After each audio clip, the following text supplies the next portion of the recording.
The first time Elias held his daughter, he wept. Not out of sadness, not even entirely out of joy, but because he knew the world would never be easy for her. He was a poor man, a man who had worked his entire life in the fields, his hands calloused from years of toil, his back bent like an old tree that had weathered too many storms. He had never been to school himself, but he had heard of places where children sat in rooms full of books, where their hands held pens instead of shovels. And as he looked at his newborn daughter, he promised her, in the quiet of that hospital room, that she would have the life he never did. She would go to school.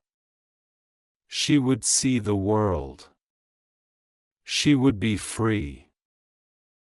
Years passed, and the world remained unkind. His wife left when their daughter, Maria, was barely 5, unable to bear the weight of poverty. Elias did not resent her, he only wished she had said goodbye. He carried on, working harder, taking on more jobs, mornings in the fields, afternoons fixing roofs, and evenings sweeping the town hall floor. He would come home late, his body aching, but Maria would run to him, her small hands grabbing his face, her laughter breaking through the heaviness in his chest. She was growing, and she was brilliant. She learned to read faster than any child in the neighborhood. By candlelight, she would sit with the books he borrowed from the local library, her eyes wide with wonder as she devoured stories of faraway lands and people who conquered the impossible. She loved school. And Elias loved watching her learn, even if it meant he had to skip meals to afford her notebooks. But time was not merciful. The years stacked upon him, each one stealing a little more of his strength. Maria was 16 when he first coughed blood into his hands, hiding it from her as best as he could. She was too close to her dreams now. He would not let sickness stand in her way. He worked harder, pushing his body beyond its limits, because she had started talking about university. She wanted to study medicine, she wanted to help people like him, people who had spent their lives being broken by labor. The day she received her acceptance letter, she ran home barefoot, her eyes brimming with tears, her voice trembling as she told him. He held her, his heart full, and for the first time in years, he allowed himself to believe that maybe, just maybe, life had given him a victory. But then she told him about the tuition fees, about how much money they would need. And he felt the weight of the world crash back onto his shoulders. There was no money. There was never enough money. Elias did what he had always done, he worked. But this time, it was different. His body was failing him, his cough worsening, his hands shaking too much to carry bricks or sew fabric.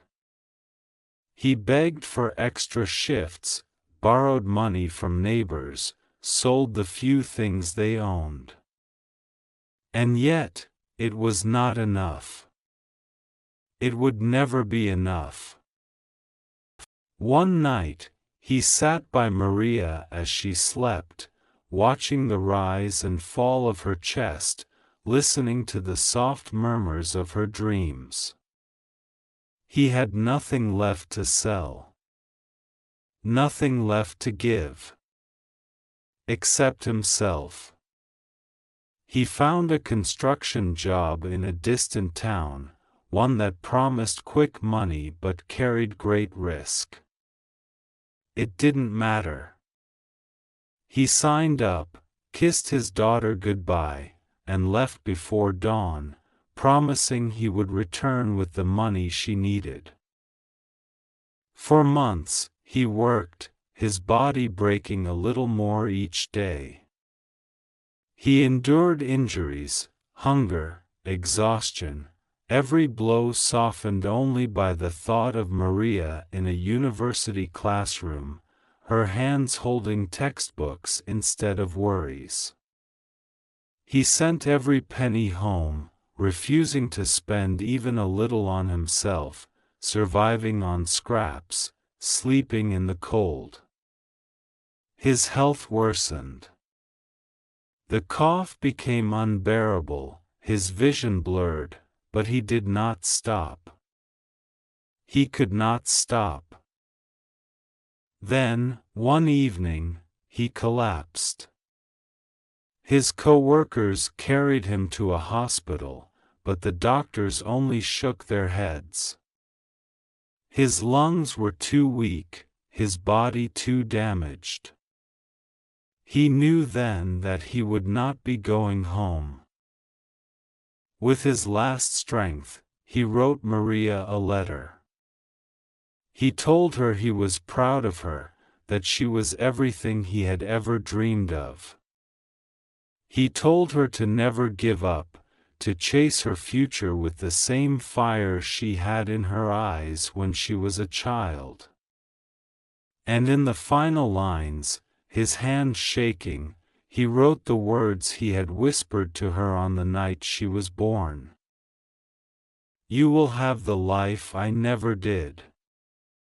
You will be free." Maria received the money.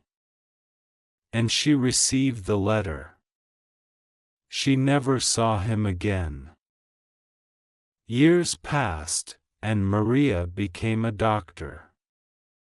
She worked tirelessly, healing those who had been forgotten by the world, those who carried the same burdens her father had.